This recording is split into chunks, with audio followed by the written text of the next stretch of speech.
Police सांबादिक बाली mafia मिली भगत बिरल नदी बाली चालाण केन्दुझर जिला साहारपड़ा block पुराणा पानी निकट बिरल नदी किछि दिन तले चूरा बाली चालाण गुमर खुली। गोटे हाइवा राति रे बाली चूरा चालाण करुथिया बेले ता नदी को खसी पड़थिला।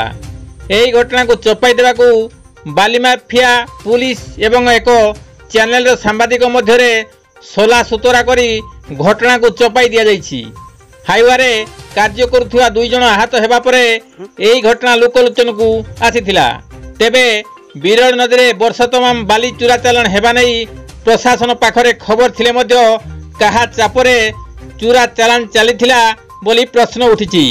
तेबे लक्षाधिक टंका खर्चरे घटना को चपाई दिया जाइतिबा चर्चा हेउछि। Bureau report KD news Odia.